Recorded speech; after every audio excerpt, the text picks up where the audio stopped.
നമസ്കാരം S evening ന്യൂസിലേക്ക് സ്വാഗതം. ഞാൻ അജയ് വിജയൻ. പ്രധാന വാർത്തകൾ.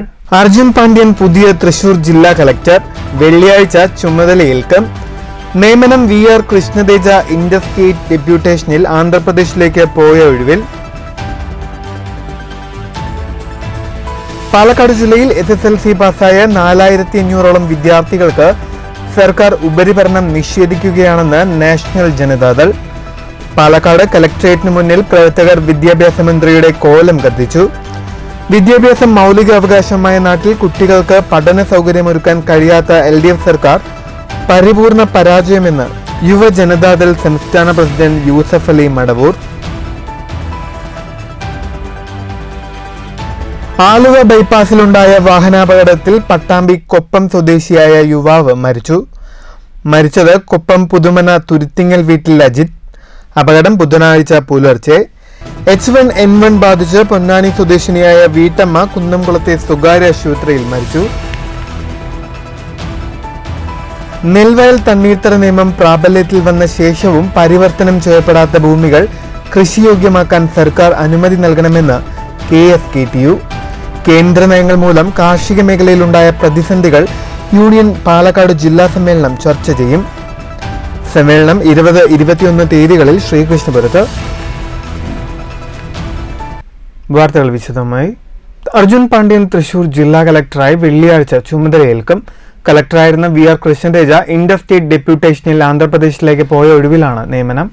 നിലവിൽ ചീഫ് സെക്രട്ടറിയുടെ സ്റ്റാഫ് ഓഫീസറും ലേബർ കമ്മീഷണറുമാണ് Arjun Pandian. 2017 batch Kerala cadre IAS ഉദ്യോഗസ്ഥനായ Arjun Pandian Kannur assistant collector, Ottapalam Mananthavady sub collector, Attappadi nodal officer, Idukki development commissioner, additional district magistrate, Sabarimala additional district magistrate, revenue വകുപ്പ് ജോയിൻറ്റ് കമ്മീഷണർ, സംസ്ഥാന ലാൻഡ് ബോർഡ് സെക്രട്ടറി, സാമൂഹിക സന്നദ്ധ സേന ഡയറക്ടർ, ഹൗസിംഗ് ബോർഡ് സെക്രട്ടറി, പട്ടികവർഗ വികസന വകുപ്പ് ഡയറക്ടർ തുടങ്ങിയ ചുമതലകൾ വഹിച്ചിട്ടുണ്ട്.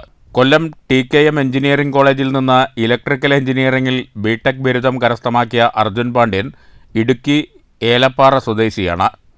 പാണ്ഡ്യൻ ഉഷാകുമാരി ദമ്പതികളുടെ മകനാണ്. ഡോക്ടർ അനുവാണ് ഭാര്യ. News bureau, Thrissur. പാലക്കാട് ജില്ലയിൽ SSLC പാസ്സായ 4500ഓളം വിദ്യാർത്ഥികൾക്ക് ഉപരിപഠനം നിഷേധിക്കുന്ന സർക്കാർ നിലപാടിനെതിരെ പാലക്കാട്ട് നാഷണൽ ജനതാദൾ പ്രതിഷേധം.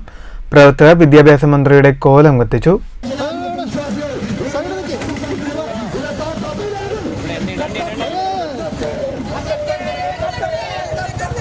വിദ്യാഭ്യാസം മൗലികാവകാശമായ നാട്ടിൽ കുട്ടികൾക്ക് പഠന സൗകര്യം ഒരുക്കാൻ കഴിയാത്ത LDF സർക്കാർ തികഞ്ഞ പരാജയമാണെന്ന് സമരം ഉദ്ഘാടനം ചെയ്ത യുവജനതാദൾ സംസ്ഥാന പ്രസിഡന്റ് യൂസഫ് അലി മടവൂർ കുറ്റപ്പെടുത്തി.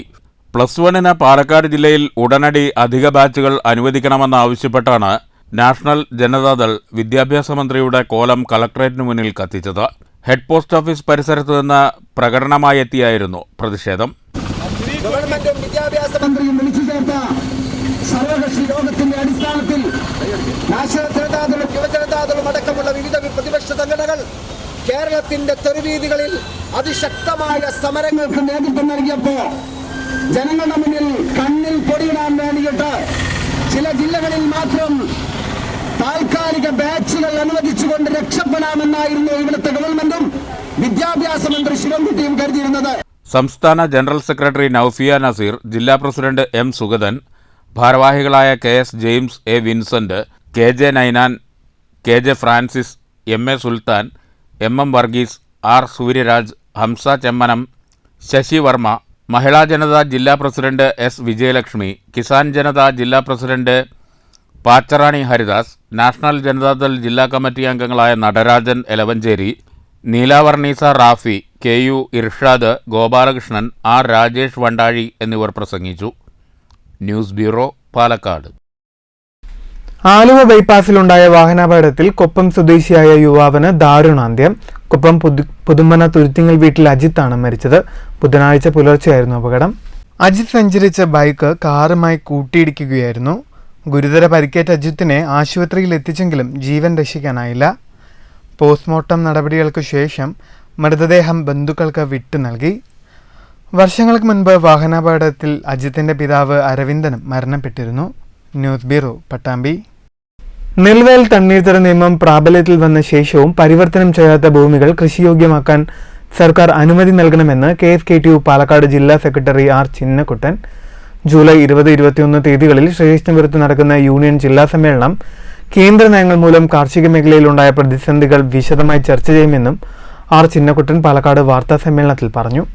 1970-കളിൽ 13 ലക്ഷം ഹെക്ടർ കൃഷിസ്ഥലമുണ്ടായിരുന്ന കേരളത്തിൽ ഇന്ന് അവശേഷിക്കുന്നത് 3 ലക്ഷം ഹെക്ടർ കൃഷിസ്ഥലമാണ്. LDF സർക്കാർ വന്നതിന് ശേഷം 70,000 ഹെക്ടർ തരിശുനിലമാണ് കൃഷിയോഗ്യമാക്കിയത്. ക്ഷേമ പെൻഷൻ ഉൾപ്പെടെയുള്ള ആനുകൂല്യങ്ങൾ യഥാസമയം ലഭിക്കാതെ പോകുന്നത് കേന്ദ്ര സർക്കാരിൻ്റെ അവഗണന മൂലമാണ്. ക്ഷേമ പെൻഷൻ വർദ്ധിപ്പിക്കാനുള്ള നീക്കം സംസ്ഥാന സർക്കാർ നടത്തുന്നുണ്ട്. ഇപ്പോൾ നെൽവയലിൻ്റെ വിസ്തീർണം അനുദിനം കുറഞ്ഞുകൊണ്ടിരിക്കുകയാണ്. 1970-ൽ ഏകദേശം 13 ലക്ഷത്തോളം ഹെക്ടർ ഭൂമി കൃഷി ചെയ്തതാണ്. അത് വന്ന് ഈ സന്ദർഭത്തിൽ 3 ലക്ഷത്തിൽ താഴെ, 3 ലക്ഷം എന്ന് വേണമെങ്കിൽ പറയാം. LDF ഗവൺമെൻറ് വരുമ്പോൾ 1 ലക്ഷത്തിൽ 2 ലക്ഷത്തിൽ താഴെയായിരുന്നു. ഗവൺമെൻറ് വന്ന് കുറേയെല്ലാം തന്നെ തരിശു ഭൂമികൾ കൃഷി ചെയ്യാൻ വേണ്ടി മുൻകൈ എടുത്തതിൻ്റെ ഫലമായി തദ്ദേശ സ്വയംഭരണ സ്ഥാപനങ്ങൾ അവർക്ക് സബ്സിഡി കൊടുക്കാനുള്ള, അവർക്ക് ഉഴവുകൂലി കൊടുക്കാൻ, സബ്സിഡി കൊടുക്കാനുള്ള സംവിധാനമൊക്കെ ഏർപ്പെടുത്തിൻ്റെ ഫലമായി കുറേയെല്ലാം തന്നെ തരിശു ഭൂമി ഈ കാലഘട്ടത്തിൻ്റെ ഇടയിൽ കൃഷി ചെയ്യാൻ വേണ്ടി കഴിഞ്ഞിട്ടുണ്ട്. 50,000 ഏക്കറോളം സ്ഥലത്ത് കൃഷി ചെയ്തിട്ടുണ്ട് എന്നുള്ള 70,000-ത്തോളം സ്ഥലത്ത് പുതുതായി കൃഷി ചെയ്യാൻ വേണ്ടി കഴിഞ്ഞിട്ടുണ്ട്. പെൻഷൻ വർദ്ധിപ്പിക്കണമെന്നത് KSKTUവിൻ്റെ ഡിമാൻഡാണ്. തൊഴിലാളിക്ഷാമം പരിഹരിക്കാനായി KSKTUവിൻ്റെ നേതൃത്വത്തിലുള്ള തൊഴിൽ സേനാ രൂപീകരണം സംസ്ഥാന തലത്തിൽ നടന്നുവരികയാണെന്നും R. ചിന്നക്കുട്ടൻ പറഞ്ഞു. 20-21 തീയതികളിൽ ശ്രീകൃഷ്ണപുരത്ത് നടക്കുന്ന ജില്ലാ സമ്മേളനം യൂണിയൻ അഖിലേന്ത്യാ പ്രസിഡന്റ് A. വിജയരാഘവൻ ഉദ്ഘാടനം ചെയ്യും. കേന്ദ്ര സംസ്ഥാന നേതാക്കൾ വിവിധ സെഷനുകളിൽ പങ്കെടുക്കുമെന്നും R. ചിന്നക്കുട്ടൻ പറഞ്ഞു. ജില്ലാ president TN Kandamuthan, chairman P. Aravindakshan, convener V. Prajeesh Kumar എന്നിവരും വാർത്താസമ്മേളനത്തിൽ പങ്കെടുത്തു. News bureau Palakkad. കനത്ത മഴയിൽ മണ്ണൂരിൽ നിർധന കുടുംബം താമസിക്കുന്ന വീട് തകർന്നു. കൊട്ടക്കുന്ന് കിട്ടിങ്ങൽ പള്ളിയാൽ സൈനബയുടെ വീടാണ് തകർന്നത്. അപകട സമയത്ത് വീട്ടിൽ ആരും ഇല്ലാതിരുന്നതിനാൽ വൻ ദുരന്തം ഒഴിവായി. തൊഴിലുറപ്പ് ജോലി ചെയ്യുന്ന സൈനബ ജോലി കഴിഞ്ഞ് തിരിച്ചെത്തിയപ്പോഴാണ് വീട് തകർന്നു കിടക്കുന്നത് കണ്ടത്. വിധവയായ സൈനബയും മകൻ മുസ്തഫയും മാത്രമാണ് വീട്ടിൽ താമസിക്കുന്നത്. അപകട സമയത്ത് വീട്ടിലാരും ഇല്ലാത്തതിനാൽ വൻ ദുരന്തം തന്നെ ഒഴിവായി. വീട്ടുപകരണങ്ങളെല്ലാം മണ്ണിനടിയിലായി. 24 വർഷം മുൻപ് നിർമ്മിച്ച വീടാണിത്. ലൈഫ് ഭവന പദ്ധതിയിൽ വീടിന് അപേക്ഷിച്ചെങ്കിലും പട്ടികയിൽ 52ാം സ്ഥാനത്താണ് ഇവർ ഇടം പിടിച്ചത്. നിർധന കുടുംബത്തിന് വീട്ടിൽ അന്തിയുറങ്ങാൻ കഴിയാത്ത സ്ഥിതിയാണിപ്പോൾ. പഞ്ചായത്ത് അംഗം K. സുനിത സംഭവസ്ഥലം സന്ദർശിച്ചു. കൊട്ടക്കുന്ന് 1-ാം വാർഡിലെ സൈനബ കെട്ടിങ്ങൽ പള്ളിയിൽ എന്നവരുടെ വീടാണ് ഈ കാണപ്പെടുന്നത്. ഇത് പൂർണ്ണമായും ഒരു ഭാഗം തകർന്ന നിലയിലാണ് ഇപ്പോൾ കാണുന്നത്. ഇവരുടെ വീട്ടിൽ ഉമ്മയും മോനും മാത്രമാണ് താമസിക്കുന്നത്. വളരെ നിർധനരായ ഒരു കുടുംബമാണ് ഇവർ. ലൈഫിൻ്റെ ലിസ്റ്റിൽ 52ാമത്തെ നമ്പർ പ്രകാരമാണ് കിടക്കുന്നത്. ഇത് പഞ്ചായത്തിൻ്റെ കാശിൽ ഉൾപ്പെടുത്തിക്കൊണ്ട് നമുക്ക് എത്രയും വേഗം ഇവർക്ക് നല്ലൊരു വീട് വെച്ചാൽ കൊടുക്കാൻ സാധിക്കുമെന്ന് മാത്രം പറഞ്ഞുകൊണ്ട്. News bureau Pathirippala. കനത്ത മഴയെ തുടർന്ന് ഭാരതപ്പുഴ റോഡിൽ വെള്ളം കയറി. കൊച്ചിൻ പാലത്തിന് സമീപമുള്ള ശ്മശാനത്തിലേക്ക് സംസ്കാര ചടങ്ങുകൾക്കായി ചെറിയ ആംബുലൻസിൽ കൊണ്ടുവന്ന മൃതദേഹങ്ങൾ ഇതുവഴി വെള്ളം കയറിയതിനാൽ വലിയ ആംബുലൻസിലേക്ക് മാറ്റിയ ശേഷമാണ് ശ്മശാനത്തിലേക്ക് കൊണ്ടുപോയത്. ഭാരതപ്പുഴ നിറഞ്ഞു കവിയുന്ന സാഹചര്യത്തിൽ പരിസരവാസികൾ ജാഗ്രത പാലിക്കണമെന്ന് അധികൃതർ അറിയിച്ചു. കനത്ത മഴയിൽ പെരിയപാലം തോട് കരകവിഞ്ഞൊഴുകിയതോടെ കുഴൽമന്ദം പെരിയപാലം തൊട്ടുങ്ങൽ പള്ളിയിൽ വെള്ളം കയറി. പള്ളിയിൽ 4 അടിയോളം വെള്ളമുയർന്നു. തോട്ടിൽ മാലിന്യം അടിഞ്ഞോടിയതിനാൽ ഒഴുക്ക് തടസ്സപ്പെട്ടതാണ് വെള്ളമുയരാൻ കാരണമായത്. എല്ലാ കാലവർഷക്കാലത്തും കുഴൽമന്ദം തോട്ടുങ്ങൽ പള്ളിയിലേക്ക് വെള്ളം കയറുന്നത് പതിവാണ്. കുന്നംകുളം പഴുന്നാനയിൽ ബസ് ഡ്രൈവറെ ആക്രമിച്ച പ്രതികൾ അറസ്റ്റിൽ. പഴുന്നാന സ്വദേശികളായ ഫയാസ്, ഷാഫി എന്നിവരെയാണ് കുന്നംകുളം പോലീസ് അറസ്റ്റ് ചെയ്തത്. Kunnamkulam station house officer UK ഷാജഹാന്റെ നേതൃത്വത്തിലുള്ള പോലീസ് സംഘമാണ് പ്രതികളെ അറസ്റ്റ് ചെയ്തത്. കുന്നംകുളം പഴുന്നാന റൂട്ടിൽ സർവീസ് നടത്തുന്ന ഫിദമോൾ ബസ്സിലെ ഡ്രൈവർ ലിബീഷിനാണ് മർദ്ദനമേറ്റത്. ഇക്കഴിഞ്ഞ 8-ാം തീയതിയായിരുന്നു ലിബീഷ് ക്രൂരമായി ആക്രമിക്കപ്പെട്ടത്. പ്രതികൾ സഞ്ചരിച്ചിരുന്ന ഇരുചക്രവാഹനത്തിന് ബസ് സൈഡ് നൽകിയില്ല എന്നാരോപിച്ചായിരുന്നു വഴിയിൽ ബസ് തടഞ്ഞ് ബസ്സിനുള്ളിൽ കയറി യാത്രക്കാരുടെ മുന്നിൽ വെച്ച് ഡ്രൈവറെ മർദ്ദിച്ചത്. യാത്രക്കാരിൽ ആരോ പകർത്തിയ ആക്രമണ ദൃശ്യങ്ങൾ പിന്നീട് പുറത്തു വന്നിരുന്നു. ആക്രമണത്തിന് ശേഷം ഒളിവിൽ പോയ പ്രതികളെ പാവർട്ടിയിൽ നിന്നാണ് കുന്നംകുളം പോലീസ് പിടികൂടിയത്. News bureau, Thrissur. മങ്കര മാങ്കുഴിയിലെ സ്റ്റേറ്റ് ബാങ്ക് ഓഫ് ഇന്ത്യയുടെ ATM കൗണ്ടർ പ്രവർത്തിക്കാത്തതിൽ പ്രതിഷേധവുമായി നാട്ടുകാർ. 1.5 മാസം കഴിഞ്ഞിട്ടും നടപടി സ്വീകരിക്കാത്തതിനെ തുടർന്നാണ് ATM കൗണ്ടറിന് മുന്നിൽ നാട്ടുകാർ പ്രതിഷേധിച്ചത്. നിരവധി തവണ വെള്ളറോഡുള്ള SBI ശാഖ മാനേജറോട് പരാതി നൽകിയെങ്കിലും നടപടി ഉണ്ടായില്ലെന്ന് നാട്ടുകാർ പറയുന്നു. മാങ്കുഴിയിലെ ഏക ആശ്രയമാണ് ഈ ATM കൗണ്ടർ. ഇത് പ്രവർത്തിക്കാത്തത് മൂലം അത്യാവശ്യ കാര്യങ്ങൾക്ക് പോലും ജനങ്ങൾക്ക് പണം പിൻവലിക്കാൻ സാധിക്കാത്ത അവസ്ഥയാണ്. പണം പിൻവലിക്കാനായി മാത്രം മാങ്കുഴിയിൽ നിന്ന് 10ഓളം കിലോമീറ്റർ സഞ്ചരിച്ച് വേണം അടുത്ത ATM കൗണ്ടറിലേക്ക് എത്താൻ. 1.5 മാസം കഴിഞ്ഞിട്ടും നടപടി സ്വീകരിക്കാത്തതിനെ തുടർന്നാണ് ATM കൗണ്ടറിന് മുന്നിൽ നാട്ടുകാർ പ്രതിഷേധിച്ചത്. മാങ്കുഴിയിൽ ഒരു സ്തൂപമായി നിൽക്കുകയാണ്. അതിന് വേണ്ട ഒരു നടപടി, അതായത് ഒന്നുമില്ലെങ്കിൽ അതിൽ ഇവിടുന്ന് മാറ്റുക, അല്ലെങ്കിൽ അതിലുള്ള ക്യാഷ് ഇട്ടിട്ട് ജനങ്ങൾക്ക് ഉപകാരപ്രദമായ രീതിയിൽ പ്രവർത്തനം നടത്തുക എന്ന് മാത്രമേ ഈ നാട്ടുകാർക്ക് പറയാനുള്ളൂ. ആര് തന്നെ പ്രതികരിച്ചാലും അവിടെ മങ്കരയിൽ പോയി SBIയുമായി ബന്ധപ്പെട്ടാലും ഇതിൻ്റെ ടെക്നിക്കൽ ഭാഗവുമായി ബന്ധപ്പെട്ടിട്ടുണ്ട്. അടുത്ത ആഴ്ച ശരിയാകും, ഇപ്പം ശരിയാകും എന്നുള്ള രീതിയിലാണ് പല ഉദ്യോഗസ്ഥരുടെ ഭാഗത്തു നിന്നും കിട്ടുന്നത്. PH Shahul Hameed, Shamsuddin, TK Sukumaran, Vishnu, PP John, TG Sivan, VM Venugopal തുടങ്ങിയവർ പ്രതിഷേധത്തിന് നേതൃത്വം നൽകി. അവിടെ കാഴ്ചയിലാണ്ട് 2-3 തവണ വന്ന സമയത്ത് നേരെ മാനേജറായിട്ട് സംസാരിച്ചു. അപ്പോൾ പറഞ്ഞത് ടെക്നിക്കൽ വിങ്ങായിട്ട് സംസാരിച്ചിട്ടുണ്ട്, അത് എത്രയും പെട്ടെന്ന് നേരെ ഇതാം എന്നുള്ള നടപടി സ്വീകരിക്കുന്നതാണ് പറഞ്ഞത്. ഇപ്പോഴും അത് കാണാനില്ല. News bureau, Pathiripala. H1N1 ബാധിച്ച് മലപ്പുറം പൊന്നാനി സ്വദേശിനി കുന്നംകുളത്തെ സ്വകാര്യ ആശുപത്രിയിൽ മരിച്ചു. പൊന്നാനി തരീക്കണക്കം വീട്ടിൽ അഹമ്മദ് അഷ്റഫിന്റെ ഭാര്യ 46 വയസ്സുള്ള സൈഫുന്നീസയാണ് മരിച്ചത്. പനിയെ തുടർന്ന് ഞായറാഴ്ച കുന്നംകുളത്തെ സ്വകാര്യ ആശുപത്രിയിൽ പ്രവേശിപ്പിച്ച സൈഫുന്നീസ ഇന്ന് രാവിലെ 10 മണിയോടെയാണ് മരിച്ചത്. ആശുപത്രിയിൽ നടത്തിയ പരിശോധനകളിൽ H1N1 സ്ഥിരീകരിച്ചിരുന്നു. മൃതദേഹം ബന്ധുക്കൾക്ക് വിട്ടു നൽകി. സ്വകാര്യ ടെലികോം കമ്പനികളുടെ നിരക്ക് വർധനയ്ക്കെതിരെ ഡിവൈഎഫ്ഐയുടെ നേതൃത്വത്തിൽ യുവജന പ്രതിഷേധം. ഡിവൈഎഫ്ഐ ഷൊർണൂർ ബ്ലോക്ക് കമ്മിറ്റി വാണിയംകുളത്ത് പ്രതിഷേധ പ്രകടനവും പൊതുയോഗവും നടത്തി.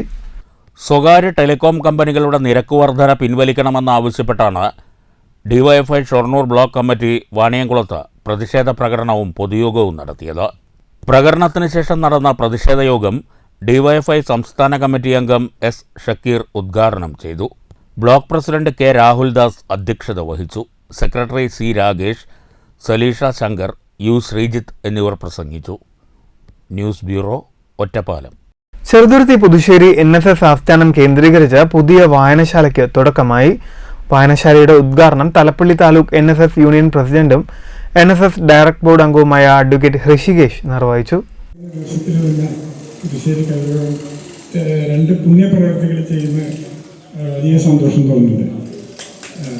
ആദ്യത്തെ പ്രവൃത്തി എന്ന് പറഞ്ഞു കഴിഞ്ഞാൽ നമ്മുടെ ഇടയിലുള്ള കുട്ടികൾ ഇവർ പല മേഖലകളിലും കലാരംഗത്തും വിദ്യാഭ്യാസ രംഗത്തും അവരുടേതായ കഴിവുകൾ പ്രകടിപ്പിച്ചിരിക്കുകയാണ്.